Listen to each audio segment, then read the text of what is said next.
Eh bien, bonjour, Patrick Blanchon, artiste peintre, écrivain, explorateur et confiné comme toi.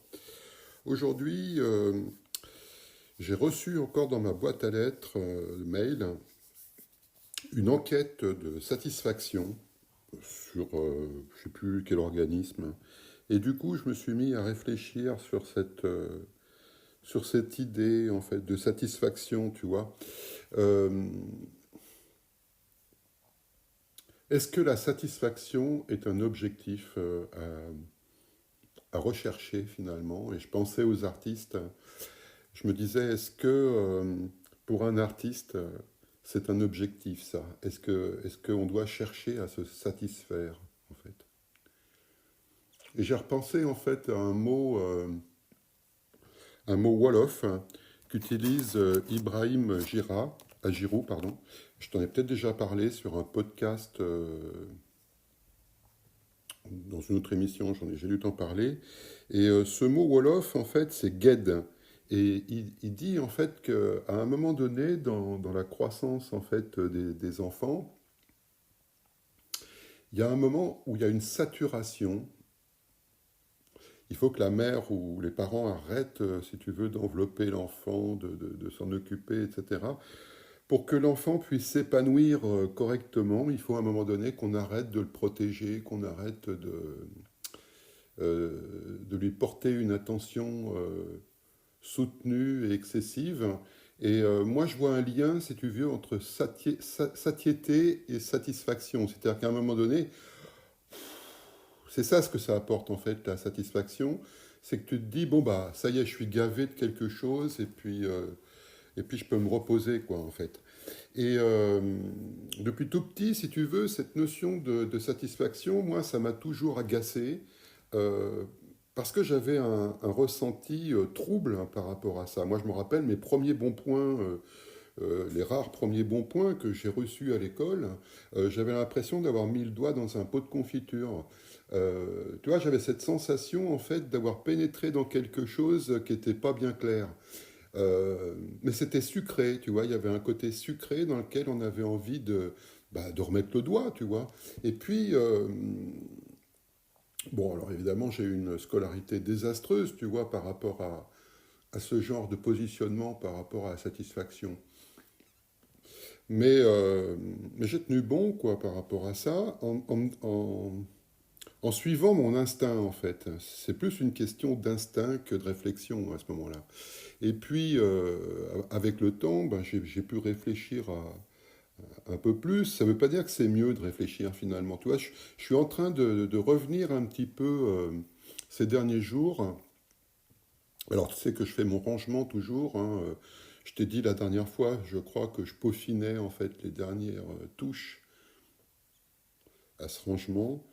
Et quelque chose m'agace, hein, quelque chose m'énerve dans cette vision finalement sur laquelle je pourrais m'arrêter de ce rangement. Tu vois, il y a une forme d'exigence perpétuelle en fait à toujours repousser un peu plus loin les limites et qui peut pas se contenter en fait, qui peut pas se satisfaire. Voilà. Sauf dans un à peu près qui laisse un goût, si tu veux, un goût un peu amer, quoi. Donc cette enquête de satisfaction que je reçois dans ma boîte mail, évidemment, elle fait tilt parce que je la relie à plein de situations où à chaque fois on me demande alors est-ce que tu es content, est-ce que j'ai bien fait, est-ce que ceci, est-ce que cela, et même en tant qu'artiste, toi-même, tu vois, ou moi-même, on est souvent dans ce questionnement est-ce que c'est bien, est-ce que j'ai bien fait, est-ce que tu es satisfait de voir ce que j'ai fait, etc. Et ça, c'est du bullshit, à mon avis. C'est un truc humain, hein, mais qu'est-ce que ça nous empoisonne la vie et quelle énergie on perd là-dedans, tu vois. On rumine avec ces histoires de satisfaction, pas satisfait. Et je pense qu'à un moment donné, il faut zapper ça, il faut le mettre de côté, ne plus s'en occuper, et puis rester en fait dans cette notion de... Alors moi j'appelle ça le recommencement perpétuel, tu sais, C'est une notion que j'aime bien, cette histoire de recommencement, parce que, je ne sais pas si je t'en ai déjà parlé, mais la première phrase en fait de la Bible, c'est alors en hébreu, c'est Bereshit. Et ça a été traduit par au commencement, mais j'avais lu en fait dans un article que c'était une mauvaise traduction. C'est pas au commencement, c'est de commencement en commencement en fait la véritable traduction de Bereshit.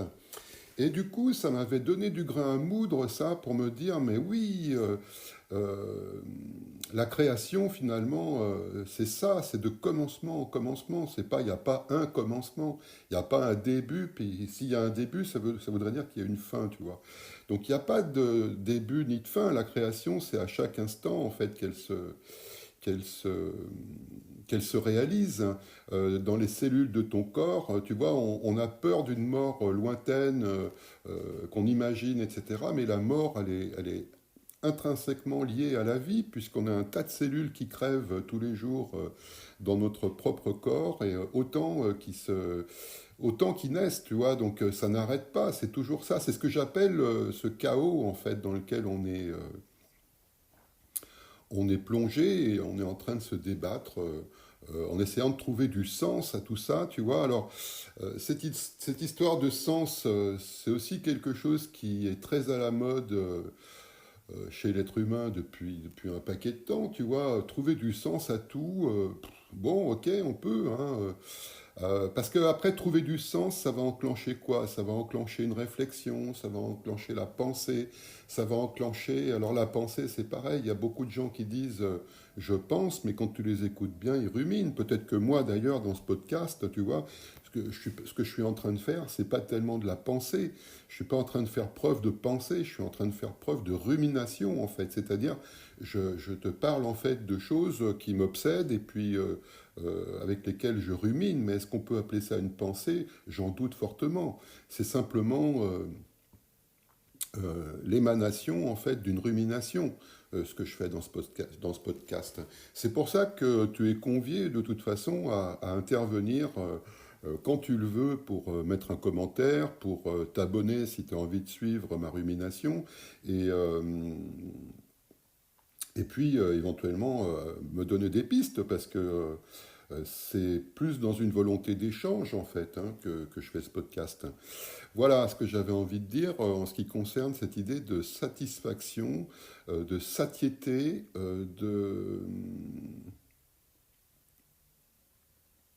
Je cherche ce que je pourrais dire autre chose parce que j'avais plein d'idées tout à l'heure avant d'allumer le micro. Et puis tu sais, je marque rien, moi sur une feuille de papier, je fais pas de plan. Et du coup, j'aime bien ça parce que justement, ça me permet d'extraire dans l'immédiateté l'essentiel peut-être de ma rumination, tu vois. Parce que si je faisais un plan, ça serait trop bien fait, tu vois. Comment que je peux t'expliquer ça? Ça revient un peu à l'idée de maladresse dont j'ai parlé hier. Cette maladresse, c'est pas une habileté déguisée, hein, cette maladresse dont je parle. C'est contre justement une, euh, une habileté qui pourrait utiliser la maladresse à mauvais escient. Et ça, j'ai vu ça, si tu veux, de plus en plus dernièrement dans des contenus en fait de makers, là, les gens qui vendent en fait du marketing. Là, la nouvelle mode, si tu veux, c'est la bienveillance, c'est on est tous potes, etc. Et on fait une famille. Bon, moi je trouve ça marrant, je trouve ça marrant si tu veux, parce que chacun essaye de se démerder comme il peut, tu vois, pour attirer l'attention. Bon, après, il y en a qui sont peut-être droit dans leurs bottes et sincères. Alors le mot sincère, je le mets toujours entre guillemets, moi, tu sais, mais ils ont peut-être trouvé une énergie à travers la bienveillance qui leur permet de mieux vendre, tu vois. Mais bon, je ne vais pas trop m'étendre là-dessus, sinon je ne vais pas me faire des copains. Voilà ce que je voudrais te dire, c'est de se méfier quand même de toutes ces pensées, de toutes ces euh, ces jugements, tu vois, la satisfaction finalement c'est une forme de jugement. Tu te dis, ah bah ça y est, j'ai réussi, tu vois, à faire quelque chose de moi, à faire quelque chose de bien ou de pas bien, parce que en fin de compte, la satisfaction, est-ce qu'elle arrive toujours avec des choses positives? Ben non. Moi, dans mon expérience, si tu veux, j'ai rompu avec des compagnes, par exemple, et ben j'en ai été satisfait au bout d'un moment, tu vois. Je me suis dit, ah mais je suis soulagé, tu vois. Donc la satisfaction, elle peut arriver de plein d'endroits divers et variés, tu vois. C'est toujours pour moi le signe d'une satiété, c'est-à-dire ça suffit. Tu vois, il y a un moment où donné, tu sais, il y avait des villas dans le temps où c'était, il y avait marqué sur la... Je sais plus qui est-ce qui chantait ça, je crois que c'est Philippe Val et Patrick Font, je crois. Ils avaient inventé une chanson qui s'appelait Villa mon cul, tu vois. Et, euh, et tu vois, ces petites villas sur les bords de mer, etc., avec ça me suffit, tu vois, la petite pancarte. Ben, c'est ça la satisfaction telle que je l'aime pas, tu vois. Euh, voilà ce que j'avais envie de dire là-dessus. Je ne sais pas si ça va durer plus longtemps. C'est peut-être pas la peine que ça dure plus longtemps. C'était juste un petit coup de gueule par rapport à cette idée de satisfaction qui prend le chou, quoi, finalement. Euh, Tu vois, pour un peintre, je pense que ça, c'est terrible. Moi, j'ai éprouvé ça. C'est-à-dire que,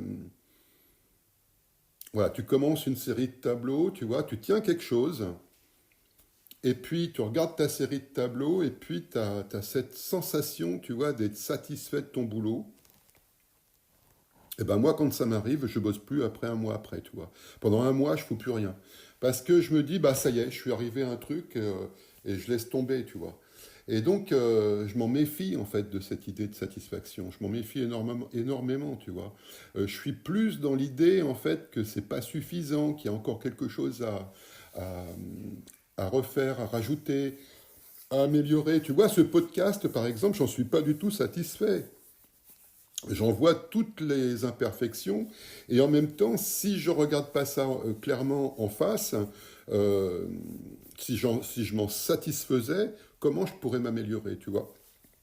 Voilà ce qui me paraît important, c'est toujours d'aller vers une notion d'amélioration, non pas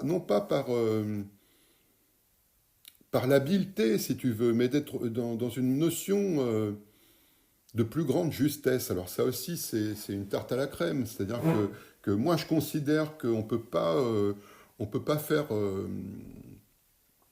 on peut pas faire de la musique si l'instrument à la base il est pas accordé, tu vois. Donc euh, j'ai l'impression, moi souvent, tu vois, qu'il y a des gens qui essayent de jouer de la musique avec des instruments déglingués, tu vois. Donc du coup, j'ai un peu d'oreille quand même. Et ça m'énerve, quoi. Enfin, il y a un truc qui m'énerve là-dedans, tu vois. Alors, quand je parle d'instruments, c'est une métaphore, hein, c'est eux-mêmes qui sont pas accordés, quoi. Voilà ce que j'avais envie de dire sur cette notion de satisfaction. Et je sais pas pourquoi je répète 4 fois, voilà ce que j'avais envie de dire, sans arriver à lâcher, en fait, le micro, tu vois. Il y a encore des choses, à mon avis, que j'ai envie de rajouter là-dessus. Tellement tellement ça m'énerve, hein, tu vois, parce que bon, j'ai regardé des vidéos, je regarde pas mal de vidéos en fait. J'ai un peu levé le pied là sur le rangement ces 2 derniers jours. J'avoue que j'étais dans un état un peu second. Alors c'est dû au froid parce que là, d'un seul coup ça s'est super rafraîchi et ma chaudière est en panne. Donc j'ai un peu de chauffage dans l'atelier, mais c'est pas ça quoi. Tu vois, j'ai petit chauffage. Je dois avoir 3000 watts en tout et ma pièce elle fait quoi? Elle fait 60 mètres carrés et du coup ça chauffe pas quoi. Et puis j'ai une grande verrière en simple vitrage donc du coup je prends le froid en pleine gueule quoi. Euh, Bref, je te raconte ma vie là encore. Oui, alors donc cette idée de satisfaction, elle me fait réagir parce que, tu sais, maintenant, tu as ces enquêtes de satisfaction, tu as, t'as les normes ISO de tous côtés, si tu veux, je fais ce que j'écris ce que je fais, etc. Donc on s'en sort pas. On est dans une espèce de quête perpétuelle, en fait, de satisfaction. Et elle sert à quoi, en fait? Elle sert à se prémunir. du changement. Elle sert à se prémunir du changement finalement. Quand tu regardes une entreprise comme ça qui n'arrête pas de faire des enquêtes de satisfaction, est-ce que tu vois beaucoup de questions ouvertes dedans? Moi, j'en vois pas. C'est-à-dire, on te dit, c'est plutôt très bien, bien, moyen ou pas du tout bien. Tu vois, c'est des questions fermées en fait, hein, et là-dedans, tu n'as pas tellement de choix en fait pour t'exprimer. Il n'y a pas de questions ouvertes, tu vois, on te laisse pas la possibilité de te dire ouais, mais si vous faisiez les choses un petit peu différemment, peut-être que ça serait encore mieux, tu vois. Non, non, ça, ils s'en gardent bien de mettre des questions ouvertes, hein. Donc en fin de compte, qu'est-ce qu'ils font avec ces enquêtes de satisfaction? Ils cherchent juste en fait à à se convaincre eux-mêmes ou elles-mêmes, les entreprises, que ce qu'elles font, c'est super, ça va, ça roule, et puis qu'on va pouvoir continuer à vendre des produits de cette façon-là. Ça va rassurer les actionnaires, etc. Quoi. Voilà en fait à quoi servent les enquêtes de satisfaction. C'est rare qu'on te demande ton avis véritablement, tu vois. D'ailleurs, dans les sondages en général, on ne demande pas ton avis. On te fabrique un avis, quoi, tu vois. Et alors, ce qui est tordu, si tu veux, c'est que on te parle énormément de cette satisfaction, en fait, dans les sondages, quoi. C'est comme si toi, tu avais le pouvoir, en fait, d'être satisfait ou d'être pas satisfait de quoi que ce soit, tu vois, finalement. Bah, les hommes politiques, par exemple, leur truc, c'est les sondages aussi, tu vois. Est-ce que vous êtes satisfait d'un tel? Est-ce que vous n'êtes pas satisfait d'un tel, tu vois? Et puis à partir de ça, bah, on invente une histoire, tu vois. C'est toujours la même chose, et ça se passe toujours au niveau du jugement, de la pensée, et on te zappe comme ça, si tu veux, ton impression, en fait. Tu sais, on dit toujours la première impression est la bonne. Alors des fois, c'est un peu sujet à discussion, ça, mais c'est vrai que quand tu rencontres, si tu veux, une personne pour la première fois, ou, ou une activité, ou que tu as souvent une première impression qui te donne l'essentiel, en fait, de ce que tu peux retirer de cette rencontre. Après, tu vas tisser, en fait, un tas de choses, hein.